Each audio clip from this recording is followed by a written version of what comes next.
Bien, buenos días, hermanos, tengan todos ustedes, siendo ya las 11 de la mañana del 27 de octubre, pues vamos a dar inicio a este culto de adoración al Señor, culto de aposento alto. Y bueno, vamos a ponernos en pie para dedicar este culto al Señor. Vamos a orar. Padre nuestro que estás en los cielos, santificado sea tu nombre. Señor, en esta hora de la mañana nos dirigimos a ti, Padre, con el propósito único de alabarte y de adorarte, pues reconocemos que eres digno de recibir toda alabanza y toda adoración. Señor, que cada elemento de este orden litúrgico sea agradable delante de ti, que los himnos, Señor, sean agradables, han sido escogidos con este tema que se va a llevar a cabo un poco más adelante durante el sermón, y que ese sermón sea también, cumpla su palabra, Señor, cumpla el propósito también de predicarte y de predicar a Cristo, nuestro Señor y nuestro Salvador. Señor, pues, llévanos en este orden de culto y queremos pedir tu presencia con nosotros, con los aquí presentes, Señor. Te damos las gracias y nos ponemos en tus manos, en el nombre de Cristo Jesús, quien es nuestro Señor y nuestro Salvador. Amén. Bueno, vamos a cantar el primer himno en esta mañana, número 79, con Cántico Señor.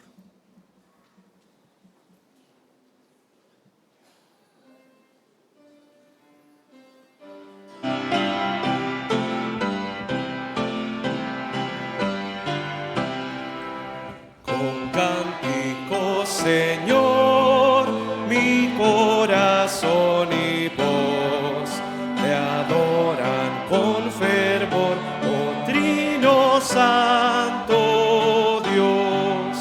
En tu mansión yo te veré y paz eterna gozaré. Tu mano paternal marcó mi senda aquí, mis pasos cada cual velados son por ti. En tu mansión yo te veré y paz eterna gozaré.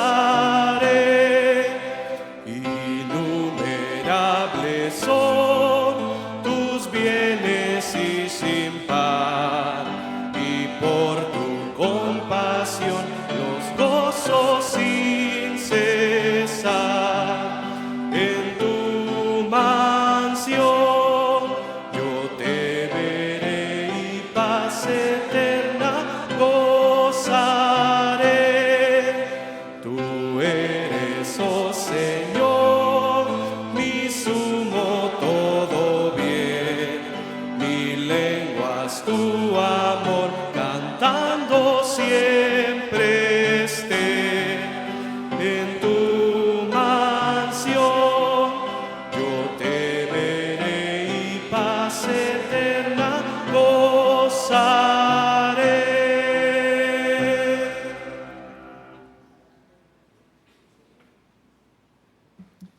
Vamos a continuar, mis amados hermanos, con el himno número 253, Oh dulce Cristo, Salvador de mi alma.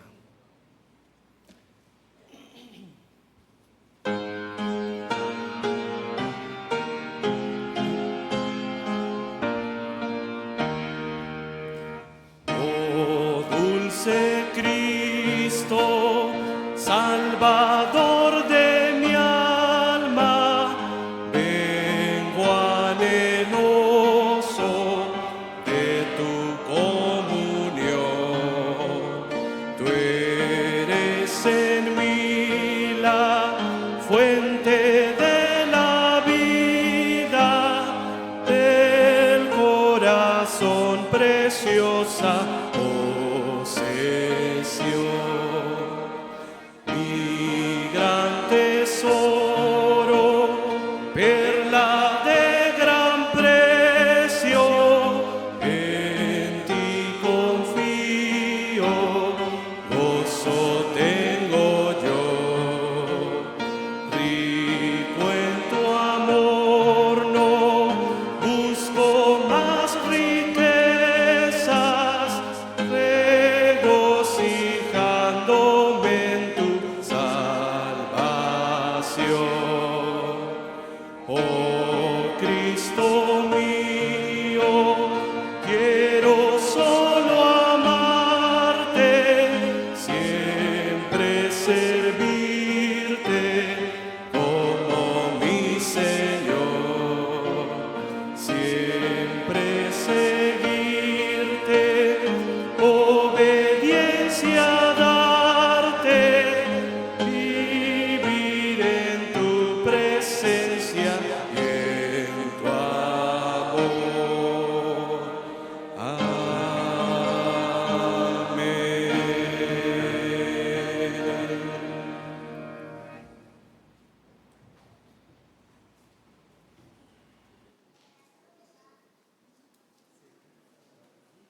Entrad por sus puertas con acción de gracias, por sus atrios con alabanza.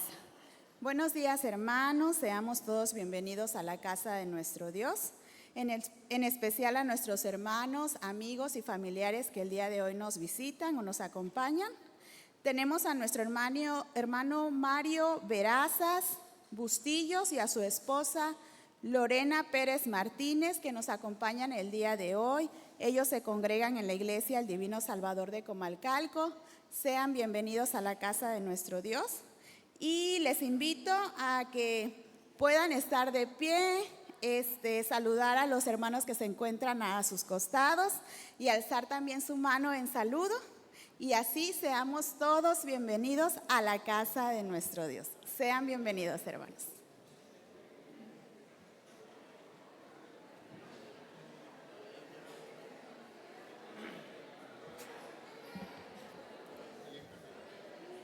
Himno, no.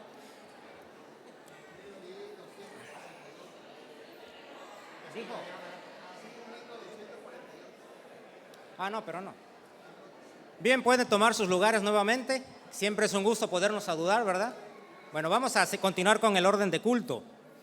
Dentro de las implementaciones que llevó a cabo la Reforma, por cierto, estamos celebrando este mes la Reforma, también se llevó a cabo unos cambios en la himnodia y surgieron a lo largo de los siglos gente que escribió himnos como este señor de nombre Charles Wesley. Él junto con su hermano John Wesley fueron los precursores del movimiento metodista. En este grupo de estudios también estaba George Whitefield, que fue un connotado, prolífico predicador, que a él se le atribuye precisamente el primer despertar del cristianismo ya en el continente americano. Bueno, Charles Wesley escribió el siguiente himno que vamos a cantar, el 248, en el año de 1738, y es un compendio de las muchas principales doctrinas que hoy tenemos como nuestras. Y este himno es la historia de nuestra salvación. Narra cómo el Señor se despoja de esa primicia que tenía estando allá en los cielos para tomar forma humana. Y todo pensado en la salvación de la cual hoy usted y yo disfrutamos. Entonces vamos a cantar este himno 248, maravilloso es el gran amor. Nos ponemos en pie y vamos a cantar.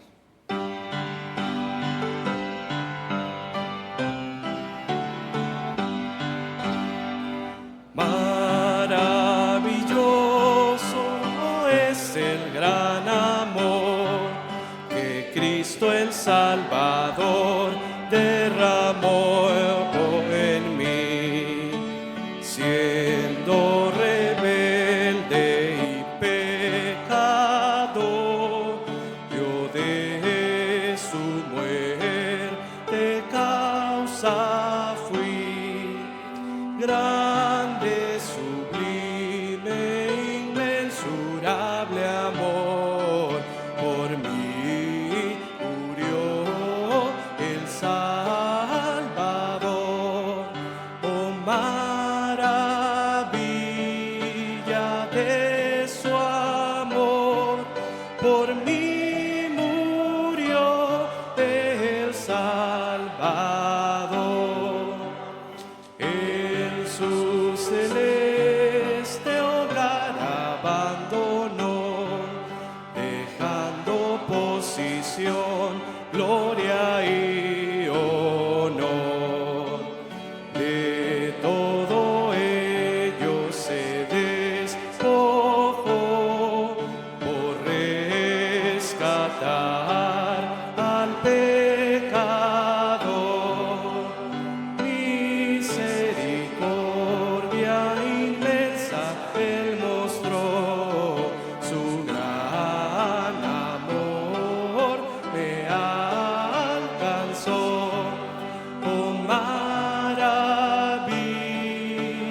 de su amor, por mí murió el Salvador. Grande misterio, Dios el inmortal, muriendo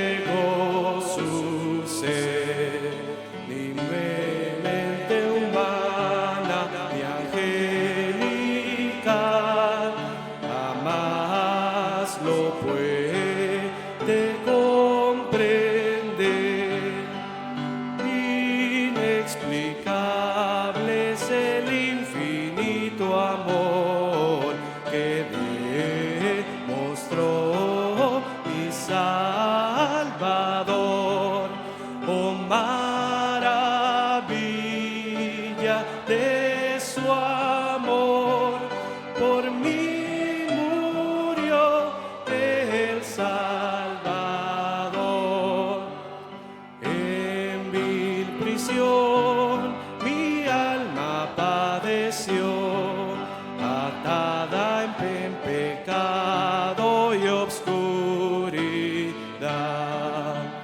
Pronto en mi celda resplandeció la clara luz de su verdad. Cristo las férreas cadenas destruyó, que ella libre, gloria a Dios. Oh, maravilla de su amor, por mí murió el Salvador. Hoy ya no temo la condenación, Jesús es mi Señor y yo suyo soy. Vivo en Él, que es mi salvación, vestido tu justicia, amor, libre acceso al Padre, gozo ya y entrada al trono celestial. Oh, maravilla de su amor, por mí murió el Salvador.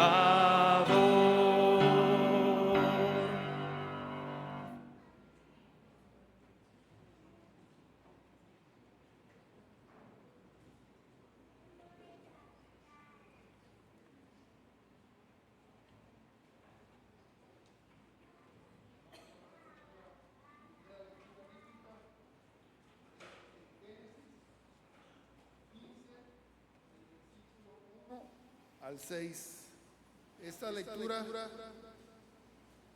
la haremos en forma alternada y en el último versículo nos unimos. ¿Ya? Va. Después de estas cosas vino la palabra de Jehová a Abraham en visión, diciendo: no temas, Abraham, yo soy tu escudo y tu galardón será sobremanera grande.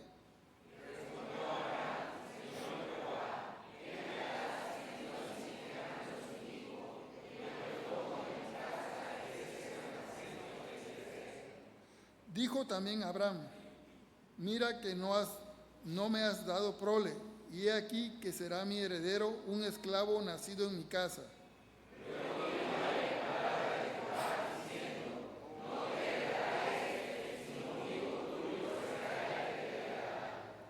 Y lo llevará fuera, y le dijo: mira ahora los cielos y cuenta las estrellas, si las puedes contar. Y él le dijo: así será tu descendencia. Todo de Jehová, y le fue contado por justicia. Amén.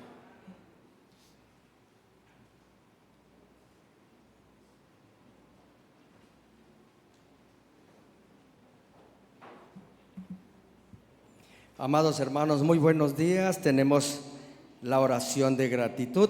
La palabra de Dios en el Salmo 28:7 nos dice: Jehová es mi fortaleza y mi escudo.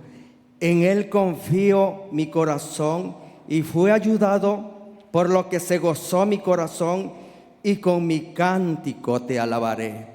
Nos ponemos en actitud de oración. Amado Padre Celestial, en esta hora de la mañana, Padre bueno, permítenos ante tu trono de gracia, Señor, alabar y glorificar tu nombre. Bendito seas por siempre, Señor. Gracias por un nuevo y maravilloso día que nos regalas. Gracias por la vida y la salud. Gracias, Señor, porque a través del cielo azul y toda tu naturaleza, Señor, nos permites, Señor, ver todas las maravillas que has hecho para nosotros. Gracias, Señor, por tu inmenso amor, Señor. Gracias porque aún siendo inmerecedores de tu gracia, Padre Santo, nos amas. Gracias, Señor, por estar reunidos aquí en tu nombre, Señor. Gracias, Señor, por la vida, gracias por la salud, gracias por tu misericordia, Padre, y gracias por todo lo que nos das, Señor. Alabamos y bendecimos tu nombre, Señor. Ponemos nuestras vidas en tus manos, Señor, y ponemos nuestro estado también, Señor, que ahorita tiene conflictos, Señor. Y tú conoces los corazones de cada persona que se han dedicado al mal, Señor. Por favor, Señor, transfórmalos y permítele, Señor, que ellos vuelvan, Señor, al abrigo de tu amor. Gracias por todo lo que nos das, Señor, también por lo que no nos das.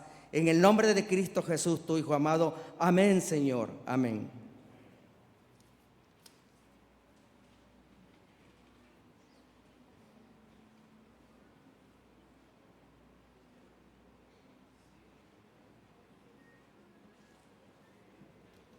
La lectura del Nuevo Testamento, Romanos 4, del 1 al 25. Comienzo yo y siguen ustedes. El ejemplo de Abraham. ¿Qué pues diremos que halló Abraham nuestro padre según la carne?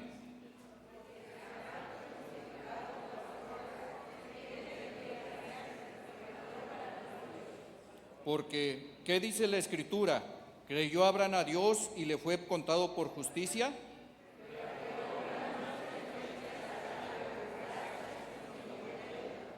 Mas al que no obra, sino cree en aquel que justifica al impío, su fe le es contada por justicia.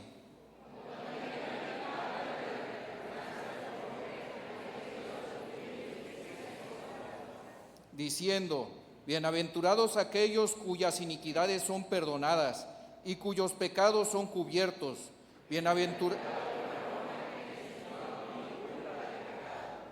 ¿Es pues esta bienaventuranza solamente para los que de la circuncisión o también para los de la incircuncisión? Porque decimos que a Abraham le fue contada con la fe por justicia.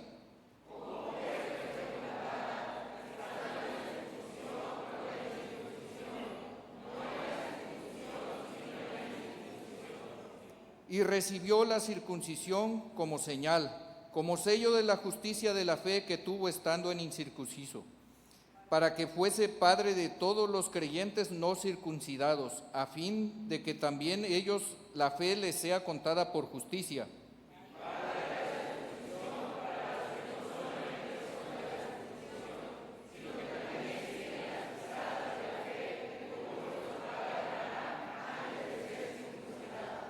Porque no por la ley fue dada a Abraham o a su descendencia la promesa de que sería heredero del mundo, sino por la justicia de la fe.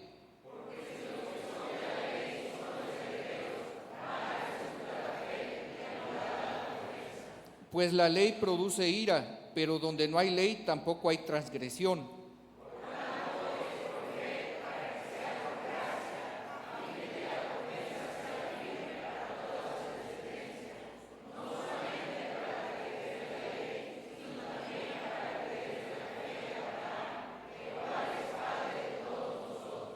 Como está escrito, te he puesto por padre de muchas gentes delante de Dios, a quien creyó, el cual da vida a los muertos y llama las cosas que son como si fuesen.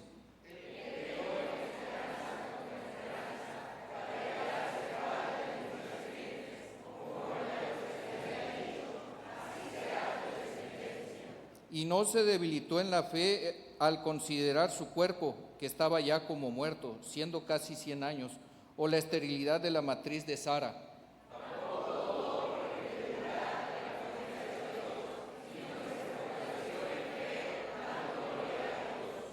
Plenamente convencido de que era también poderoso para hacer todo lo que le había prometido.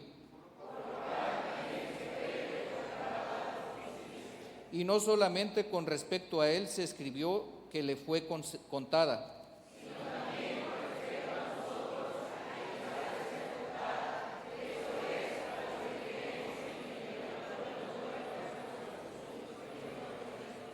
el cual fue entregado por nuestras transgresiones y resucitado para nuestra justificación.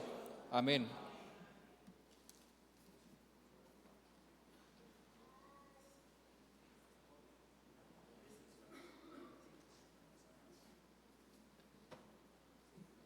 Así oramos, hermanos. Antes quisiera, no sé si está la hermana Silvia ¿qué hermana? Arredondo, Silvia Arredondo.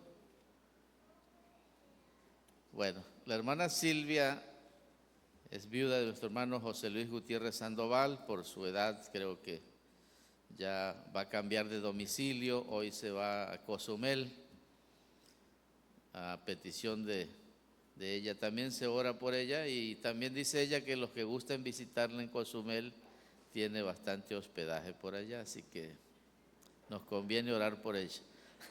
¿No es cierto? Bueno, oramos por ella para que el Señor pues le siga dando su bendición allá. También Laura Donovitz, la hermana argentina, que ahora sabemos que es australiana. Bueno, ella se va a Australia, tiene su familia allá y ella quiere ir a predicarles el evangelio allá y arreglar también algunas cosas por esas tierras. Mañana también se va. Yo quería pues pedirle que viniera para que orásemos por ella, pero ella dice que tiene tantos pendientes que ya no nos aceptó ni algunas comidas ni cenas, porque ya quería estar lista para poder viajar. Mañana tiene que salir casi de madrugada, como a las 4 de la mañana. Entonces, los hermanos se van y esperamos que pues Dios los bendiga. En esta oración queremos incluirlos también. Sabemos que a lo mejor nos van a ver luego también por Facebook, ¿verdad? Y creemos que la iglesia también está contenta de haberlos tenido aquí y les desea pues que vayan donde vayan, tengan siempre esa gracia y misericordia del Señor. Oramos. Nuestro Padre Celestial, en esta hora, Señor, al encomendarnos para que tu Espíritu Santo nos tome y pueda expresar tu palabra para tu pueblo, también, Señor, queremos darte las gracias por la vida de nuestra hermana Silvia, de nuestra hermana Laura. Ambas, Señor, no están presentes, sin embargo, Señor, están en nuestros corazones y asimismo también ellas llevan en su corazón a esta iglesia. Señor, tú les das la oportunidad de ir a otro lugar. Nuestra hermana Silvia Redondo estará viviendo en Cozumel y pedimos, Señor, para que tu gracia y misericordia le acompañen, le dirijan, le bendigan y pueda ser también, Señor, de bendición en ese lugar. Asimismo, Laura Donovitz, Señor, tiene esa intención de ir a predicarle a su familia el evangelio. Ella cree, Señor, que tu poder y tu amor pueden también ir con ella y llegar hasta la familia que ella considera, Señor, que está perdida en el pecado, pero que puede ser rescatada a través del evangelio, Señor. Bendícelas y permite que tu Santo Espíritu, Señor, sea la potencia que toque esos corazones y, Señor, el evangelio sea proclamado con poder y pueda rendir frutos, Señor. Bendice a nuestras hermanas en su viaje, pero sobre todo, Señor, también en su estancia en estos lugares, de tal manera que la bendición siga corriendo, siga caminando, ese poderoso evangelio, Señor, pueda seguir llegando, Señor, a más personas. Asimismo, rogamos, Señor, para que a través de tu palabra nosotros también tengamos esa bendición de saber lo importante que es entregar nuestras vidas a Jesucristo, de tal manera, Señor, que ese regalo de la justificación pueda también cubrirnos en todo momento. Por Cristo Jesús te lo pedimos. Amén. Pueden tomar sus lugares, hermanos. Hoy pues vamos a considerar, no sé si recuerdan, pero tuvimos el mes de la Reforma y allí consideramos lo que nos dejó España. Esperábamos que también se hablara de lo que nos dejó Escocia. No sé qué otro país, ya se me fue el otro, pero hoy estamos con Alemania. ¿Qué nos dejó Alemania? A través de Martín Lutero, y porque Martín Lutero es se considera, ¿verdad?, el el reformador que pues da casi como el grito de Dolores aquí en México, ¿no? Para poder iniciar el movimiento protestante pues más fuerte de la historia en el mundo.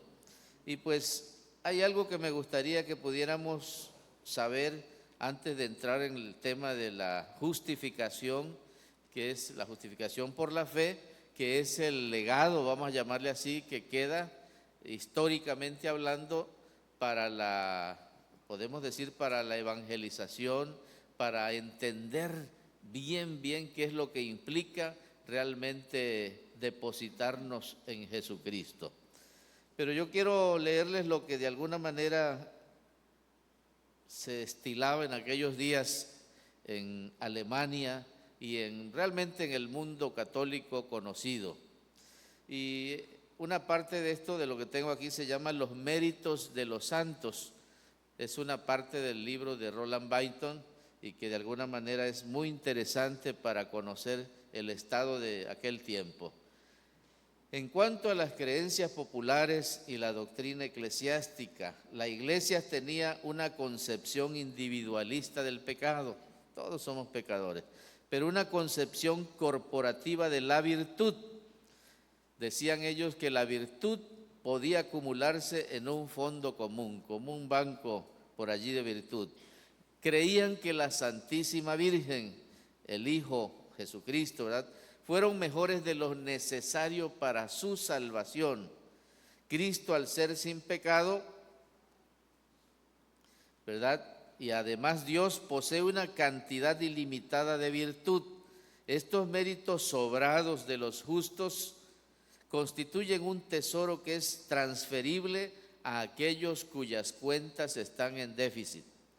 Es decir, todos nosotros de alguna manera tendríamos nuestras cuentas en déficit, pero podemos agarrar del banco. Bueno, nosotros no, pero hay alguien que nos lo puede dar, quien tiene las llaves de ese banco.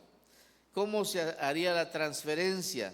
Se efectúa por mediación de la Iglesia, particularmente por intermediación del Papa, a quien como sucesor de Pedro se le han entregado las llaves para atar y desatar.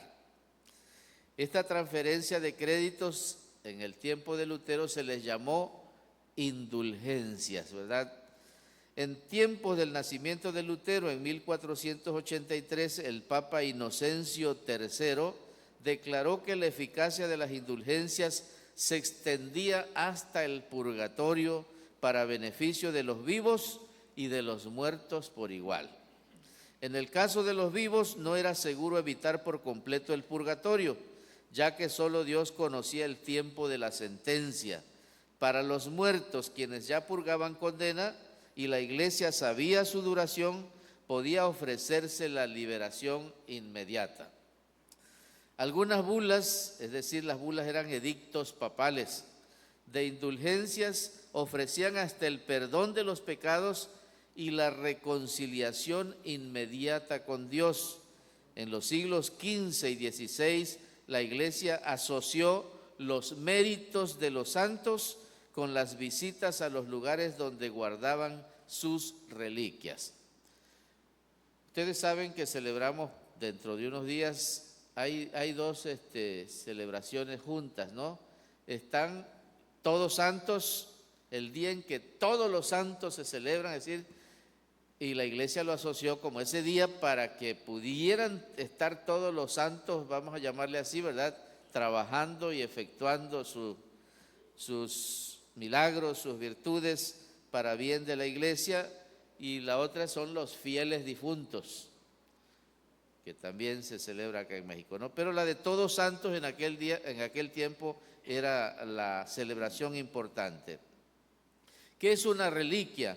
Es un objeto o parte del cuerpo perteneciente a alguien a quien la Iglesia consideró santo y que por lo tanto declaraban como sagrado y lleno de virtud. Los papas especificaban cuánto beneficio podía obtenerse de cada objeto santo. El Papa León X concedió a un lote de reliquias de la ciudad de Halle una indulgencia para la reducción del purgatorio por 4,000 años. Halle es una ciudad de Alemania donde Lutero vivió algún tiempo. Hay una placa conmemorativa en la casa donde vivió Lutero, que dice, no, aquí vivió Martín Lutero. Hall significa sal, y de alguna manera pues se dedicaban en aquel tiempo al comercio de la sal. León X fue el que excomulgó luego a Lutero, ya en 1520, y Lutero quemó la bula papal, por cierto. El mayor depósito, hablando de las reliquias, de los tesoros de reliquias estaba en Roma. En la sola tumba de San Calixto estaban enterrados 40 papas y 76,000 mártires.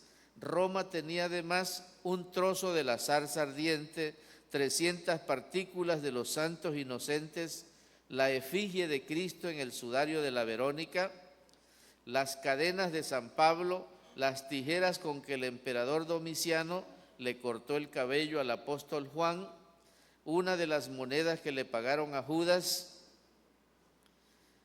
y también la viga donde Judas se ahorcó. La indulgencia era por 4,000 años.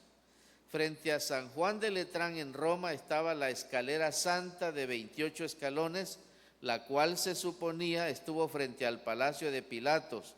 Quien subía por ella de rodillas y de manos repitiendo el Padre Nuestro en cada escalón, podría así liberar su alma del infierno. Roma sobre todo tenía los cuerpos completos de Pedro y Pablo. Estos habían sido divididos entre las iglesias de Roma para distribuir sus beneficios.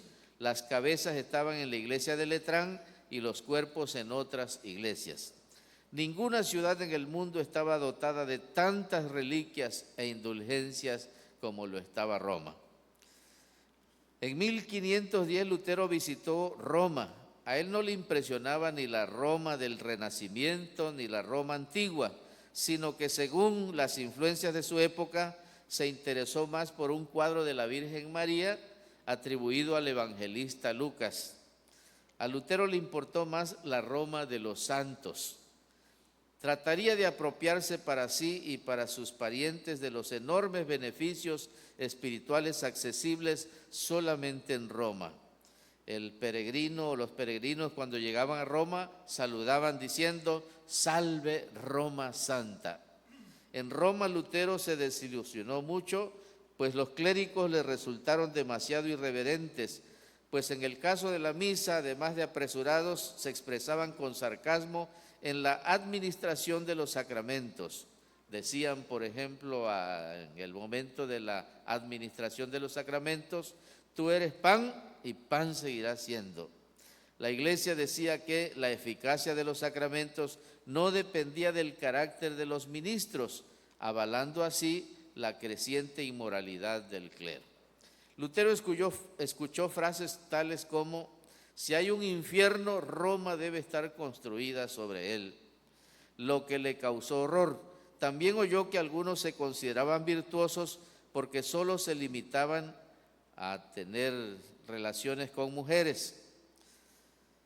Todo esto no amedrentó a Lutero, pues la cuestión era si los santos tenían o no méritos superfluos que pudieran ser transferidos a él o a su familia, y si estos méritos estaban tan adheridos a los lugares sagrados que solo visitando estos pudieran conseguirse.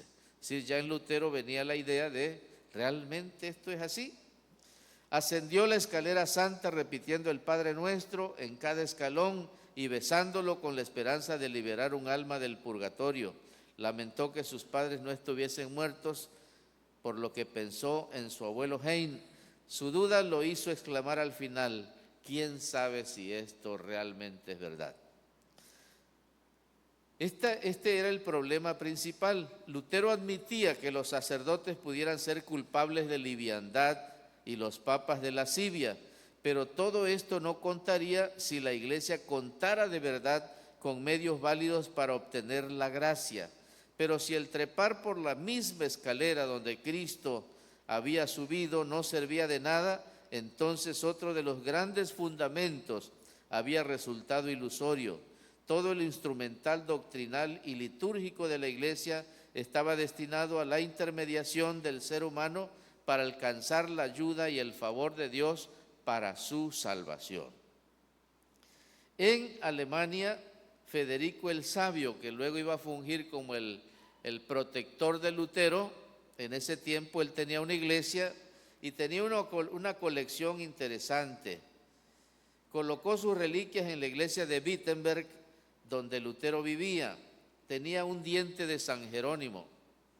San Jerónimo fue el que tradujo la Vulgata latina, la primera Biblia que se traduce para el latín, que era el idioma casi universal.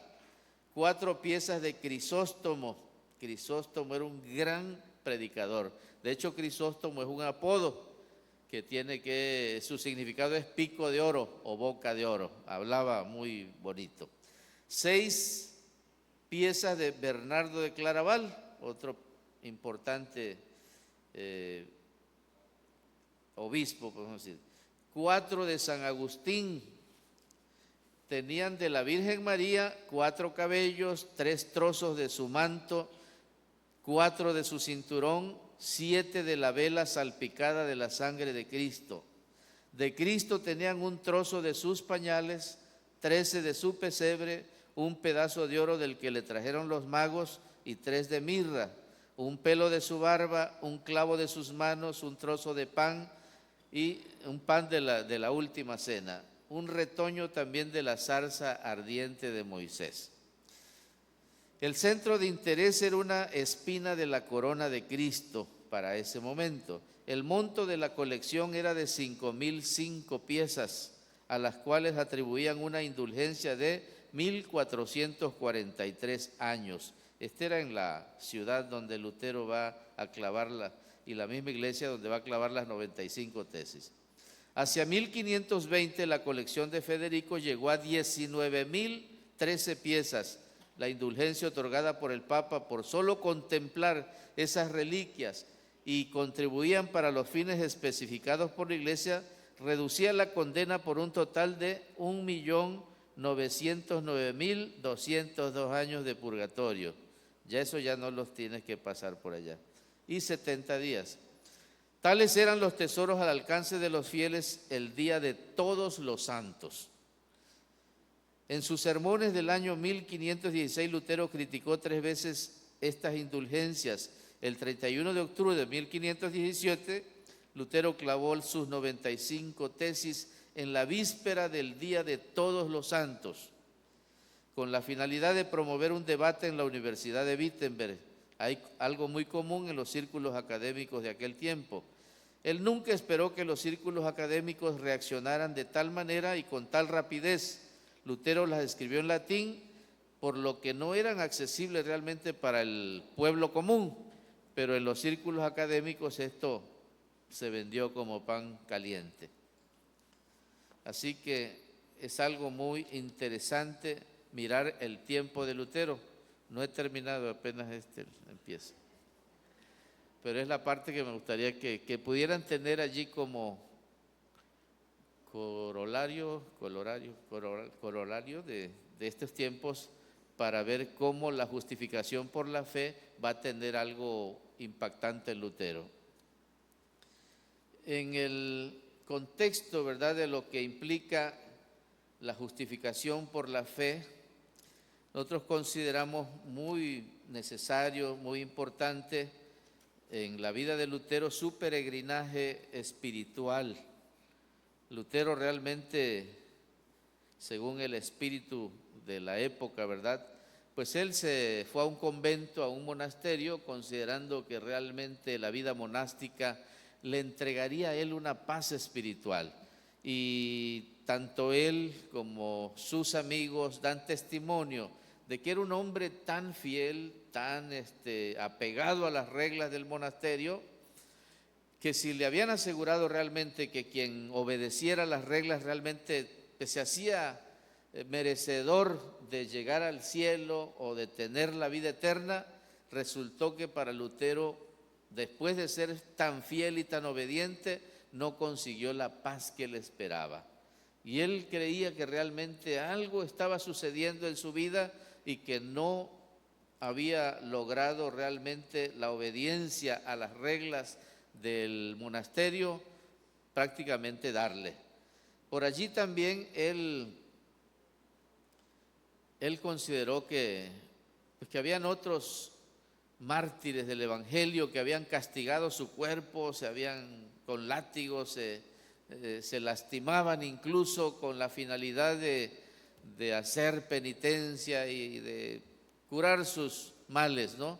Tampoco eso le evitó a él seguir teniendo malos pensamientos, seguir considerando que realmente no había logrado nada en cuanto a su salvación. Y por allí también practicó la confesión de los pecados. Hay que considerar, ¿verdad?, que la cuestión de la iglesia es interesante en cuanto a lo que se considera realmente como algo que tú puedes hacer para quitarte los pecados de encima. Y la iglesia tenía el control de todo. Por ejemplo, el bautismo se cree que te quita el pecado original. Ya con eso pues tú tienes un avance, ¿no? Ya no eres pecador, vamos a llamarle así, por naturaleza, porque ya se te quitó el pecado original. Pero entonces el problema del creyente es que más adelante vuelve a pecar. ¿Qué le ofrece la iglesia? Si ellos llaman al bautismo la primera causa instrumental para quitar ahora sí que el pecado. La segunda causa instrumental para quitar el pecado es la confesión acompañado de la penitencia. La confesión es donde tú llegas con el sacerdote, te confiesas pecador y el sacerdote te absuelve, pero te da una penitencia. Tú tienes que hacer esto para que logres realmente satisfacer la justicia divina. Entonces, en ese sentido, para Lutero esto no funcionó. No funcionó porque él terminaba su confesión y se ponía a pensar, bueno, ¿y qué tal si no los confesé todos? ¿Qué tal si se me olvidó alguno? Entonces volvía a caer en la misma situación de desesperación, de angustia, y terminó rechazando ese método como realmente la forma de alcanzar la paz con Dios. Resultó que más adelante, mientras él termina su doctorado, le dan la cátedra de Romanos en la Universidad de Wittenberg. Romanos es una carta, hermanos, llena de menciones sobre la justificación.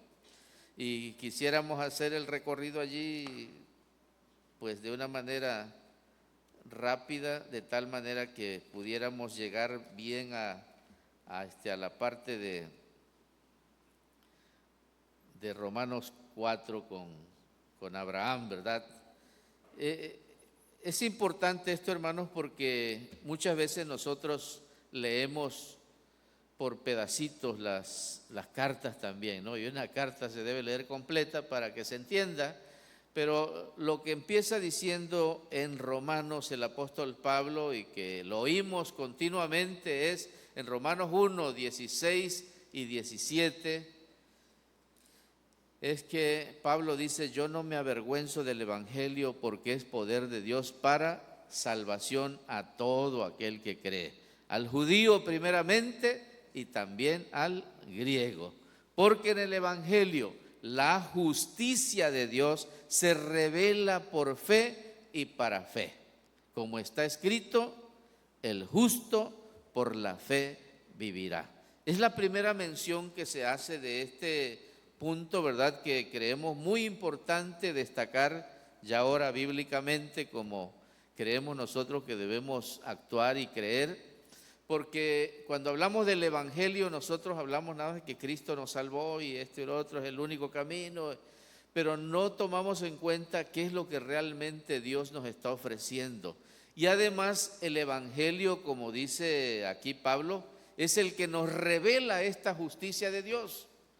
Nos descubre que realmente la justicia de Dios es la única que puede darnos esa paz con Él, el pago del pecado y que de alguna manera pues no va a haber otro método. Entonces el Evangelio es la buena noticia de salvación, donde el creyente realmente escucha que alguien pagó por él. Pero Romanos empieza en el capítulo 1 para decirnos que el 1 y 2 y hasta el 3, que realmente todos han pecado, algunos sin la ley, pero han pecado. Otros con todo y la ley también han pecado. Así que ni el judío ni el gentil se escapan al justo juicio de Dios. Dice que no hay justo ni aún uno, todos se desviaron. Esto lo viene diciendo también la Biblia, ¿no? Sin embargo, en el capítulo 3 va a considerar, ¿verdad?, el punto importante. Por cuanto todos pecaron, dice, y están destituidos de la gloria de Dios. Así es que digamos queda en suspenso allí, ¿verdad?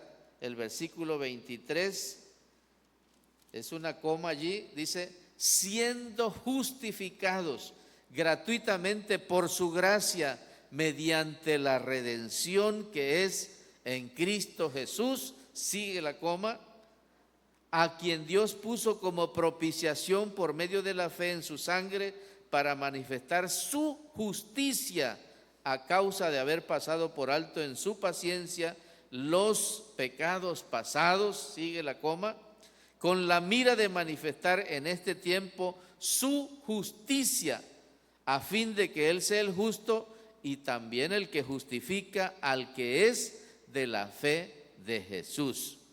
¿Dónde está pues la jactancia? Queda excluida. ¿Por cuál ley? ¿Por la de las obras? No, sino por la ley de la fe.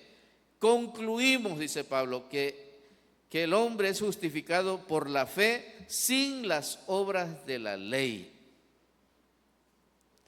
Entonces, en este sentido, hermanos, para Lutero se cayó todo el problema que venía acarreando desde un principio, y yo espero que también nosotros podamos reconocer la importancia de esta doctrina, porque es una doctrina que nos permite a nosotros tener tranquilidad, no pasividad, porque nos critican muchísimo de que si ya estamos predestinados nosotros ya nos podemos rascar la barriga y acostarnos allí todo el tiempo que querramos y ya no tenemos que hacer nada. Cristo lo hizo todo. Y ese es un problema serio para el acuse de nuestra iglesia, porque a veces lo hacemos así. A veces nos encerramos en el templo, ya no hay que predicar, ya no hay que preocuparse por lo que hagamos afuera. Aquí somos cristianos y allá somos lo que sea afuera. Y hay gente viviendo una doble moral, una doble vida, no realmente tienen un proceso de la otra parte que es la santificación, sino ya considerándose salvos o considerándose justificados por la gracia del Señor y malinterpretando el hecho de que no tenemos que hacer ninguna obra para salvarnos. La razón por la que no tenemos que hacer ninguna obra para salvarnos es que realmente tampoco nos servirían, ¿verdad?, en cuanto a la salvación. Es decir, el hombre no puede hacer absolutamente nada para salvarse, pero como salvo, como hijo de Dios, sí puede hacer muchísimas cosas y las hace para la gloria de Dios, las hace para testificar que es hijo de Dios, las hace para que el mundo glorifique a Dios y vean sus buenas obras, ¿verdad? Y glorifiquen a nuestro Padre que está en los cielos. Entonces, en este contexto, el problema para los judíos es que ellos habían puesto su fe y confianza en que el cumplimiento de la ley los habría de llevar al cielo. Y los judíos se creían salvos, se creían libres de la condenación, porque creían realmente que ellos estaban cumpliendo con Dios. Cuando Jesús viene y habla con los escribas, los fariseos, que eran las personas líderes de la iglesia, Él los llama hipócritas. Él descubre que su corazón no ha cambiado en lo absoluto. No adulteran, pero sí miran a la mujer con ganas de adulterar.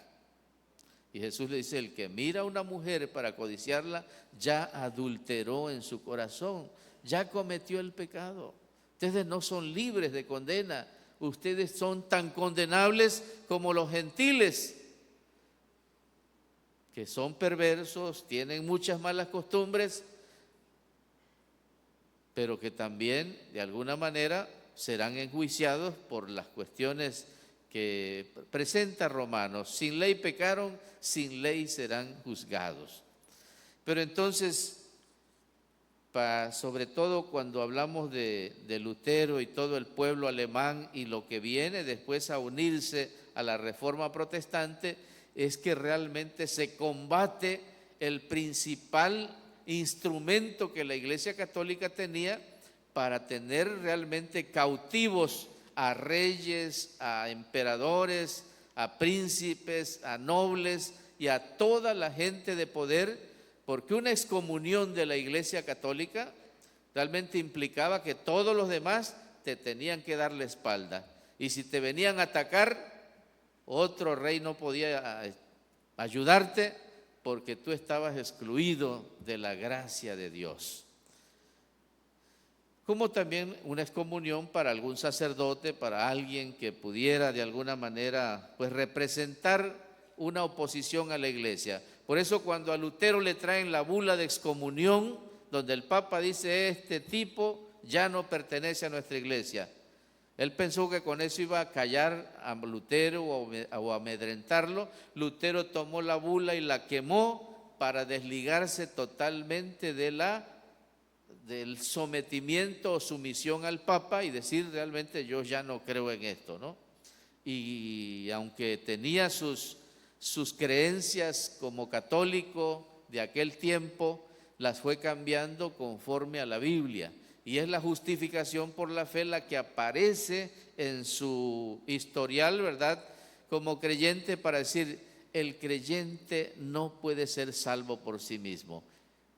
El creyente tiene que recibir el regalo de la justificación para realmente poderse ver libre de esta condenación que pesa sobre él. Entonces, una de las cuestiones que nosotros debemos de considerar, ¿de qué soy salvo cuando recibo a Jesucristo? Y pues yo más o menos lo explico así, ¿verdad? De que realmente cuando uno recibe a Jesucristo por la fe, uno está recibiendo su obra redentora. Él murió por nuestros pecados. Eso se hace efectivo cuando tú recibes a Jesucristo por la fe. Es decir, Él murió por tus pecados. Ya no tienes que ir al infierno a pagar tus pecados. De hecho, el capítulo 5 empieza diciendo, justificados pues por la fe, tenemos paz para con Dios por medio de nuestro Señor Jesucristo. Y eso implica que ya no hay ningún problema con Dios, ya no tengo pleito con Dios. Antes estaba bajo la ira de Dios, ahora estoy en paz con Dios. Estar en paz con Dios no significa esa paz pasajera que a veces tenemos, esa tranquilidad, sino realmente que ya no tienes ningún problema con Dios. Ya no hay ninguna condenación para los que están en Cristo Jesús, los que no andan conforme a la carne, sino conforme al Espíritu. Entonces, ese cambio que de alguna manera implica para nosotros que quedamos libres de la condenación por la declaración del que justifica, de Dios, que Dios dice, si recibes a Jesús, tú quedas libre de la condenación. Tus pecados han sido perdonados, han sido pagados por Jesucristo.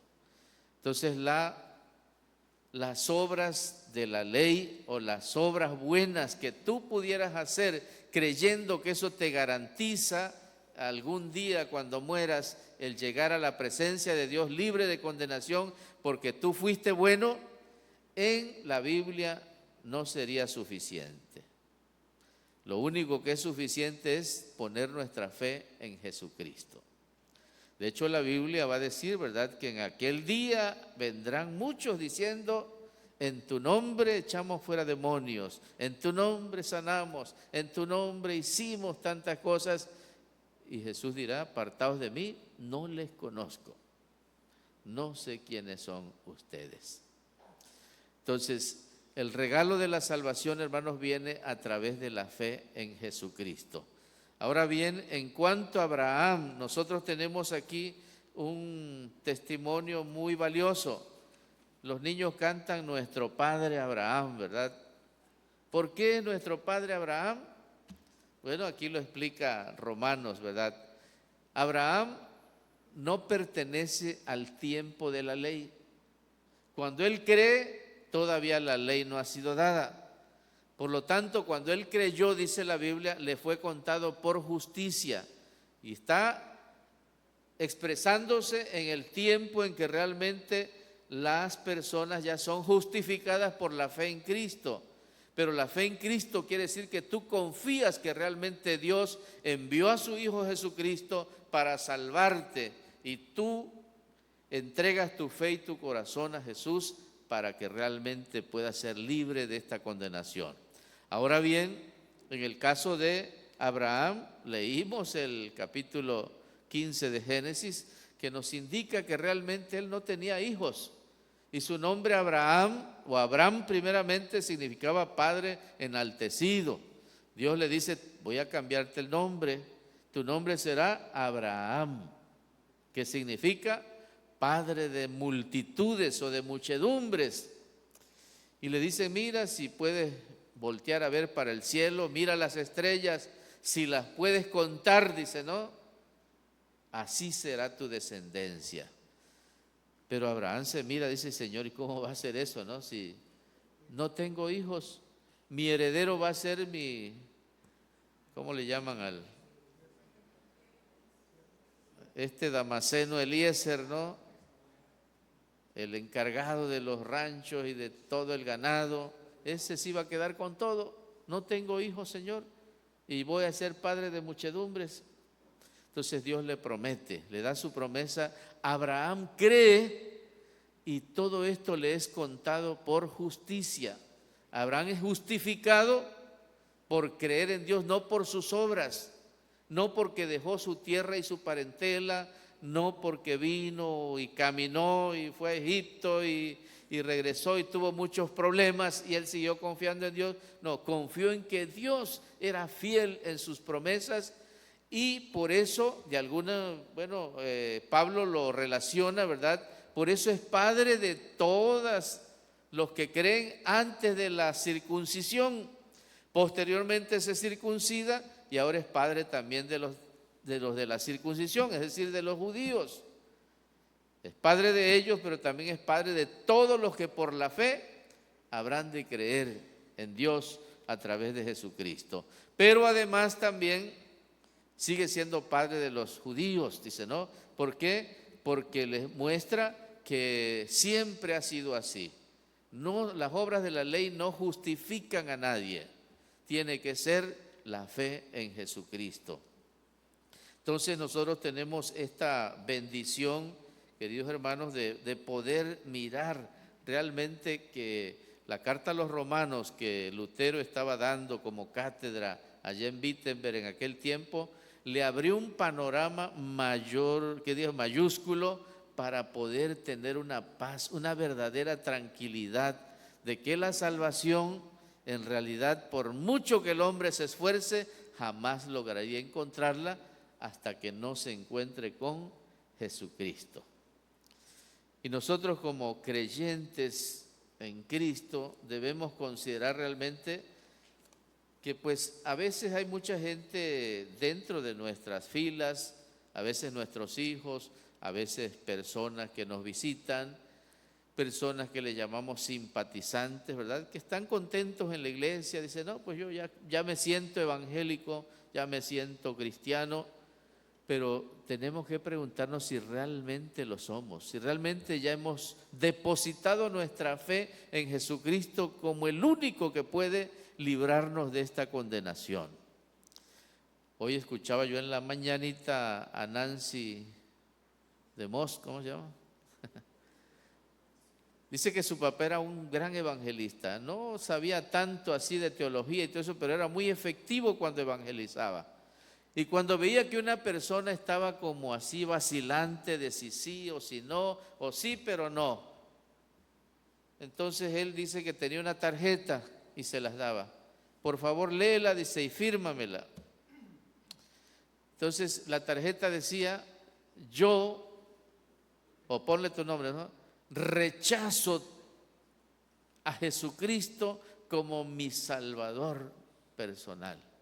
Y él decía, no, pero yo no estoy rechazando a Cristo. Dice, yo sí creo en Él. Bueno, pero pues, entonces dice, voltea la tarjeta y fírmala.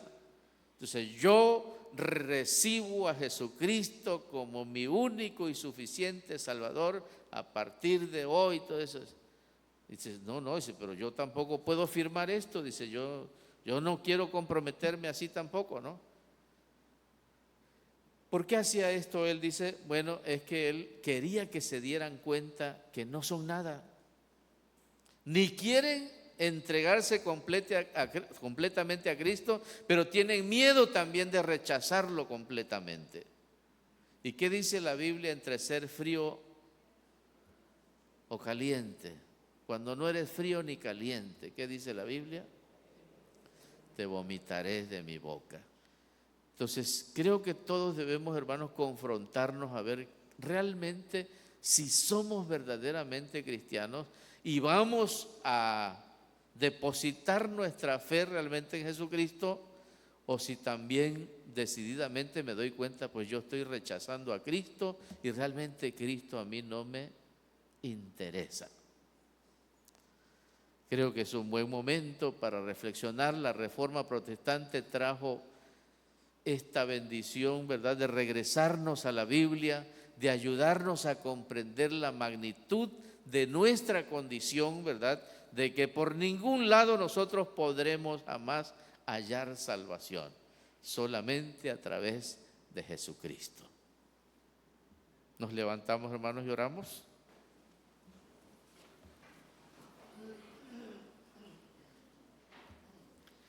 Padre, te damos gracias por el legado de la Reforma del siglo XVI y que continuó, Señor, con un movimiento misionero tan grande, tan especial, que llegó a muchas partes del mundo y que también nos llegó a nosotros. Hoy somos producto de una reforma que sacó a la luz tu palabra, donde podemos encontrar que Jesucristo es el único medio de nuestra salvación. Agradecidos por ello, Señor, hemos entregado nuestras vidas para que tú las uses con sus dones, con sus talentos, con sus recursos, de tal manera que podamos también ser instrumentos de gracia para que otros te conozcan. Señor, bendice la vida de cada uno de los presentes. Tú conoces, Señor, sus corazones. Sabes si ellos realmente han entregado su vida a ti o si realmente pudieran estar vacilantes de comprometerse con Jesucristo. Él vino no para ser servido, sino para servir y para dar su vida en rescate por muchos. Ayúdanos, Señor, para que nosotros también, al oír su llamado, podamos negarnos a nosotros mismos y tomar su cruz, Señor, y seguirle. Guía, Señor, a aquellos que están entre dos aguas, que son de doble ánimo, y están, Señor, tal vez con el deseo de servirte, pero tienen temores, Señor, de dejar su vida pasada, de dejar algunas cosas que saben que no son agradables a ti. Pero, Señor, ayúdales para que tomen la decisión de servirte a ti a través de Jesucristo, de entregar sus vidas para que sean libres de esta condenación, y ayúdales para que en ese tiempo, Señor, ellos puedan también aprender de ti, reconocer, Señor, que tu Santo Espíritu será quien nos ayude también en ese proceso de santificación de nuestras vidas. Guía, Señor, a cada uno de los presentes que están necesitando tomar esta decisión, Señor. Ayúdales para que comprendan la magnitud de su condición y puedan venir a Jesucristo, Señor, con todo amor sabiendo que Él murió por ellos. Gracias te damos, Señor, por tu iglesia también, Señor, redimida por la sangre preciosa de Cristo, a través de la cual, Señor, nosotros podemos comprender y creer en esa salud, en esa limpieza que tú haces espiritualmente de nuestras vidas. Y ayúdanos, Señor, para que podamos seguirte sirviendo con amor y podamos siempre, Señor, hacerlo para tu gloria. Por Jesucristo nuestro Salvador te lo agradecemos. Amén. Tomen sus lugares.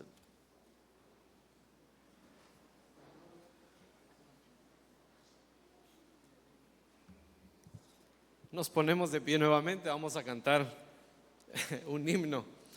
El número 42, Castillo Fuerte.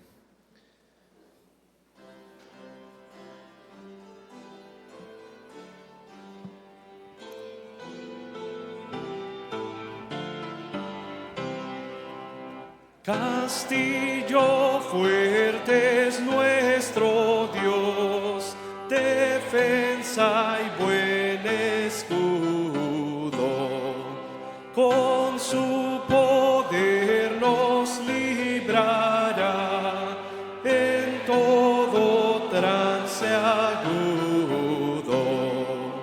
Con furia y con afán acósanos atar, por armas deja ver astucia y gran poder, cual él no hay en la tierra. Nuestro valor es nada aquí, con él todo es perdido, mas con nosotros luchará de Dios el escogido. Es nuestro Rey Jesús, el que venció en la cruz, Señor y Salvador, y siendo Él solo Dios, Él triunfa en la batalla. Y si demonios mil están prontos a devorarnos, no temeremos, porque Dios sabrá cómo ampararnos. Que muestre su vigor Satán y su furor, dañarnos no podrá, pues condenado es ya por la palabra santa. Esa palabra del Señor que el mundo no apetece, por el Espíritu de Dios muy firme permanece. Nos pueden despojar de bienes, nombre, hogar, el cuerpo destruir, mas siempre ha de existir de Dios el reino eterno.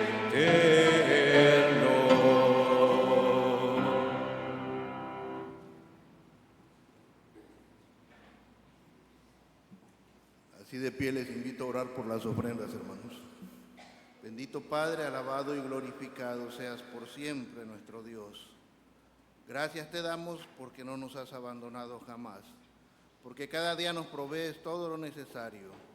Te rogamos recibas las ofrendas que en esta hora son traídas a ti, que las bendigas, que las consagres, Señor, y que bendigas también a cada uno de quien tuvo bien apartar esas ofrendas. Te suplicamos de igual manera por quienes se encuentran en necesidad, que como haces con nosotros, de la misma manera con ellos, cada día les proveas todo conforme a tu gracia y misericordia. Bendice también a nuestros hermanos encargados de la administración de las ofrendas. Vístelos de sabiduría de lo alto y que con temor y temblor las empleen conforme a tus propósitos en el crecimiento de tu obra aquí en la tierra. Con humildad y con acción de gracias te lo rogamos en el nombre de Cristo nuestro Salvador. Amén.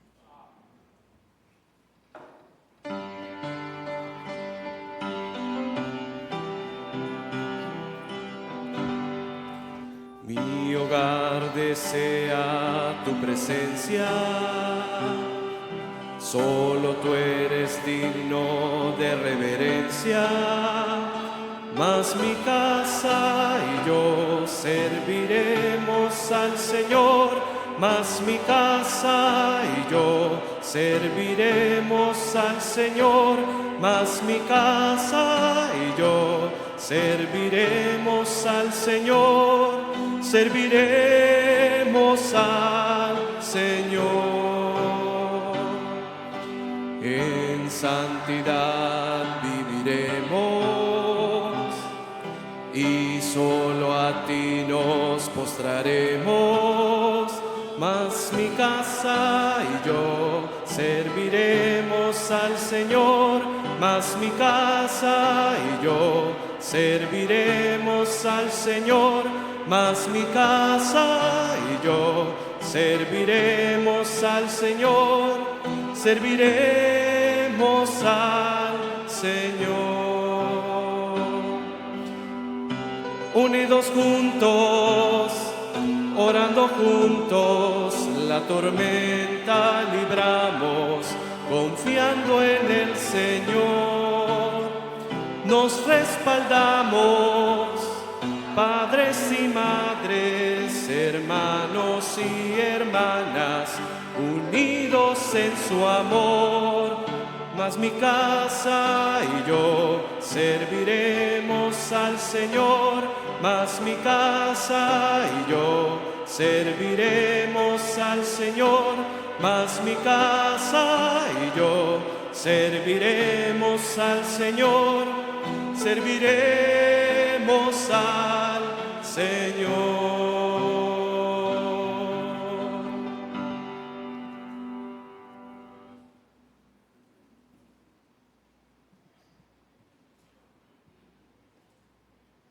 Hemos llegado al final de este culto.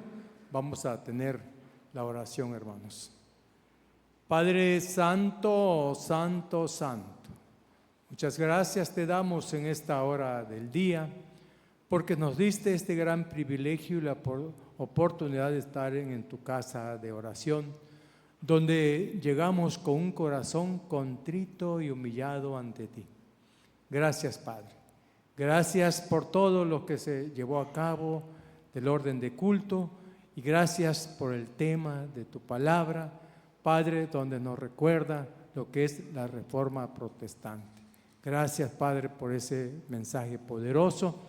Muchas gracias también, Padre, porque estuvimos atentos para escuchar tu palabra y nos vamos, Padre, lleno de tu palabra. Padre, por favor, cuida de todos nosotros, nuestra salida para llegar con bien a nuestros hogares. Padre, te rogamos todo esto humildemente en el nombre de tu Hijo amado, Cristo Jesús. Y ahora, mis amados hermanos, que la gracia redentora de nuestro Señor y Salvador Jesucristo, que el amor eterno de Dios, nuestro Padre Celestial, y que la comunión, dirección y consuelo de su Santo y bendito Espíritu sea sobre cada uno de vosotros, sea con vuestros familiares ausentes, sea con los enfermos y sea con todo el pueblo elegido de nuestro Dios, desde ahora y para siempre. Amén.